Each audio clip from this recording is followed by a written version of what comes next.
സംസ്ഥാന രാഷ്ട്രീയത്തെ മുൾമുനയിൽ നിർത്തി കോൺഗ്രസിൽ നാടകീയ നീക്കങ്ങൾ. വി.ഡി. സതീശനെ മുഖ്യമന്ത്രിയായി പ്രഖ്യാപിച്ച ഹൈക്കമാൻഡ് തീരുമാനത്തിന് പിന്നാലെ മുതിർന്ന നേതാവ് രമേശ് ചെന്നിത്തല കടുത്ത അതൃപ്തിയിൽ.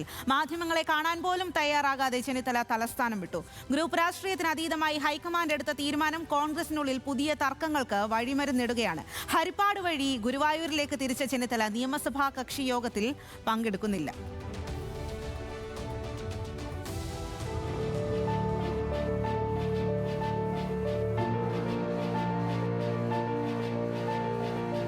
രാവിലെ മുതൽ പ്രവർത്തകരുടെയും നേതാക്കളുടെയും ഒഴുക്കായിരുന്നു വഴുതക്കാട്ടെ രമേശ് ചെന്നിത്തലയുടെ വസതിയിലേക്ക്. കെ.സി. വേണുഗോപാൽ പിന്മാറിയാൽ ഹൈക്കമാൻഡ് മനസ്സിൽ കരുതിയ ആ ട്രംപ് കാർഡ് താനായിരിക്കുമെന്ന് രമേശ് ചെന്നിത്തല ഉറച്ചു വിശ്വസിച്ചു. അണികളും നേതാക്കളും ആഹ്ലാദ പ്രകടനത്തിന് തയ്യാറെടുത്ത് നിൽക്കെയാണ് ഡൽഹിയിൽ നിന്ന് ആ വാർത്തയെത്തിയത്. വി.ഡി. സതീശൻ പുതിയ മുഖ്യമന്ത്രി. Shri VD. Satheesan be appointed as the leader of the CLP.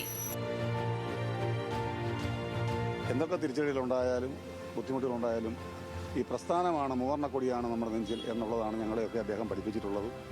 തീർച്ചയായും അദ്ദേഹം AICCയുടെ തീരുമാനം എന്തായാലും വേദനയോടെ അംഗീകരിക്കുമെന്ന്. പ്രഖ്യാപനം വന്ന നിമിഷങ്ങൾക്കകം തിരുവനന്തപുരം വഴുതക്കാട്ടെ കൃഷ്ണവിലാസം വീട്ടിൽ കണ്ടത് അസാധാരണമായ നീക്കങ്ങൾ. രമേശ് ചെന്നിത്തല വീടിന്റെ പിൻവാതിൽ വഴി പുറത്തേക്ക്. കാത്തുനിന്ന മാധ്യമപ്പടയെ ഒന്നാകെ വെട്ടിച്ച് സ്വന്തം സ്റ്റാഫിനോട് പോലും യാത്ര പറയാതെ ചെന്നിത്തല ഹരിപ്പാടേക്ക് പാഞ്ഞു. കാത്തുനിന്ന മാധ്യമങ്ങൾക്ക് മുന്നിൽ ജ്യോതികുമാർ ചാമക്കാല ആ വാർത്ത സ്ഥിരീകരിച്ചു. ചെന്നിത്തല വീട്ടിലില്ല. അതൃപ്തിയുടെ പുകമറ അതോടെ നീങ്ങി. പ്രതിഷേധം പരസ്യമായി. അദ്ദേഹം പലപ്പോഴും ആ വഴി ഉപയോഗിക്കാറുണ്ട്. അദ്ദേഹം പോയി. അദ്ദേഹത്തിന്റെ വീട്ടിലെ വഴിയല്ലേ ഉപയോഗിച്ചത്. ചെന്നിത്തല യാത്ര പുറപ്പെട്ട് 5 മണിക്കൂറിന് ശേഷം ചെന്നിത്തലയുടെ യാത്ര ഗുരുവായൂരിലേക്കാണെന്ന് ചാമക്കാലയുടെ തന്നെ വിശദീകരണം.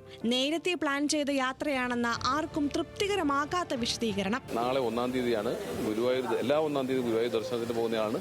അദ്ദേഹം ഗുരുവായൂരിലേക്കുള്ള യാത്രയിലാണ്. കാരണം വൈകുമെന്നുള്ളതുകൊണ്ട് അദ്ദേഹം നേരത്തെ യാത്ര പോയി. നേരത്തെ തീരുമാനിച്ച പരിപാടി അനുസരിച്ച് പോയിട്ടുണ്ട്. അത്രേ ഉള്ളൂ. അദ്ദേഹം പിണങ്ങിയെന്ന് ഏതെങ്കിലും വാർത്ത കൊടുത്തിട്ടുണ്ടെങ്കിൽ അടിസ്ഥാനരഹിതമാണ്. പിൻവാതിൽ വഴി രമേശ് ചെന്നിത്തല ഗുരുവായൂരിലേക്ക് തിരിച്ചത് വെറും ഒരു യാത്രയല്ല.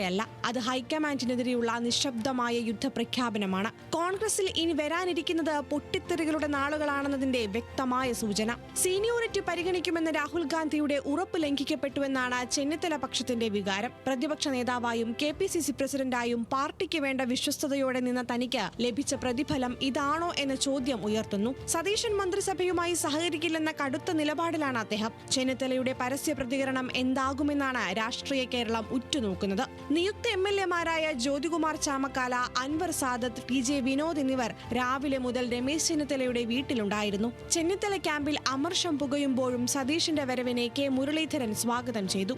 ജനഹിതം മനസ്സിലാക്കിയ തീരുമാനമെന്ന് ഫേസ്ബുക്കിൽ കുറിച്ച മുരളീധരൻ ദേശീയ നേതാക്കൾക്ക് നന്ദി രേഖപ്പെടുത്തി. അതേസമയം തീരുമാനത്തിൽ പൂർണ്ണ തൃപ്തനെന്നായിരുന്നു പരിഹാസം കലർന്ന സ്വരത്തിൽ K. സുധാകരന്റെ പ്രതികരണം. എനിക്കൊരു സംതൃപ്തി കുറവില്ലല്ലോ. നിങ്ങളെന്താ, എനിക്ക് നല്ല സംതൃപ്തിയാണ്. നല്ല ഭക്ഷണം കഴിച്ചത്. നല്ല ഭക്ഷണം.